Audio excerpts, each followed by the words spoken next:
कधी कधी काय होतं, फ्रीज उघडला की त्यामध्ये भाजी नसते. मग अशा वेळी कोणती भाजी करावी जी झटपटी होईल, काही वेगळी असेल आणि खायलाही टेस्टी असेल. तर अशीच एक रेसिपी म्हणजे गट्ठे की सब्जी. या भाजीची रेसिपी आज मी तुमच्याबरोबर शेअर करणार आहे. करायला एकदम सोपी आहे, इझी आहे, खायला त्याहूनही टेस्टी आहे. तर चला वेळ न घालवता रेसिपीला सुरुवात करूया. आता इथे गट्ठे की सब्जी, गठ्ठ्या म्हणजे चण्याचं पीठ. आता ह्या चण्याच्या पीठ वापरून आपण ही भाजी करणार आहोत. त्यासाठी इथे मी 2 वाटी एवढं चण्याचं पीठ घेतलेलं आहे. त्यामध्ये 1 चमचा बडीशोप, अर्धा चमचा ओवा हातामध्ये असा हे करून घालायचा आहे.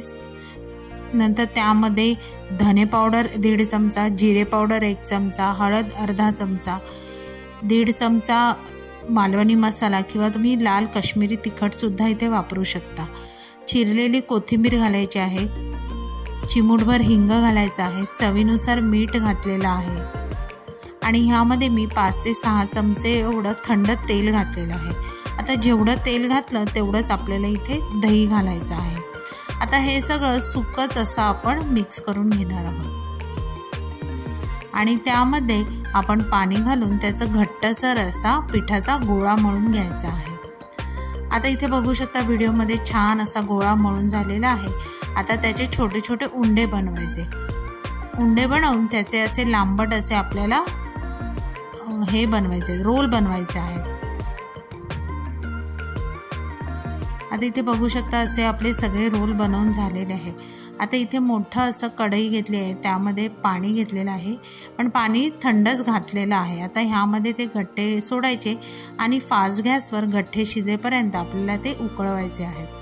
आता तोवर आपण भाजीच्या ग्रेव्हीसाठी इथे मी 1 मोठी वाटी एवढं दही घेतलेलं आहे.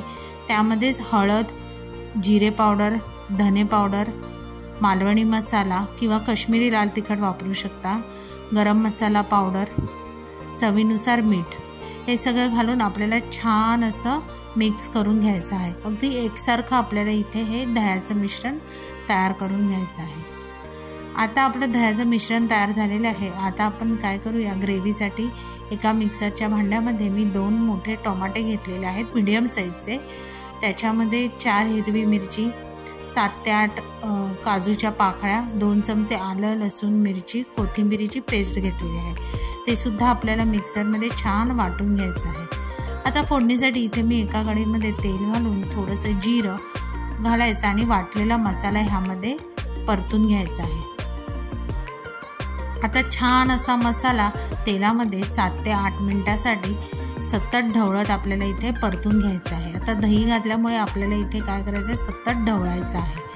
आता ह्यामध्ये थोडंसं मी पाणी घातलेलं, म्हणजे 1 पाववाटी एवढं पाणी घातलेलं आहे आणि चवीनुसार मीठ घालून आपल्याला ते मिश्रण चांगलं शिजू द्यायचं आहे. आता इथे तोवर तुम्ही बघू शकता इथे गठ्ठे आपले छान शिजलेले आहेत. गठ्ठ्यांचा कलर बदललेला आहे आणि गठ्ठे शिजले की नाही हे कळण्यासाठी काय होतं माहिती आहे, गठ्ठे ना असे वर पाण्यावर तरंगू लागतात. कलर बदलला आणि पाण्यावर तरंगू लागले की गठ्ठे सगळे गाळून घ्यायचे आणि थंड झाले की कापून घ्यायचे.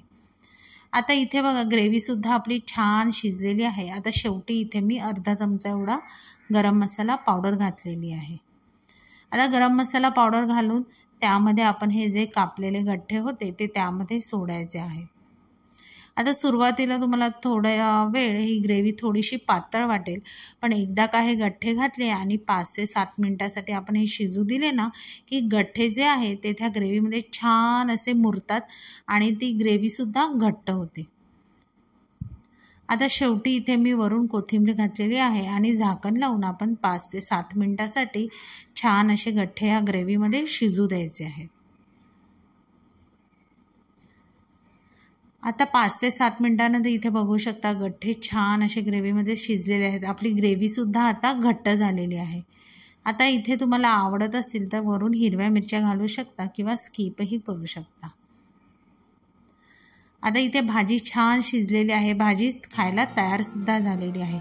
मग ही गरम गरम भाजी तुम्ही चपात्या, फुलक्या किंवा अगदी तांदळाच्या भाकरीबरोबर सुद्धा ही भाजी खूप सुंदर आणि टेस्टी लागते.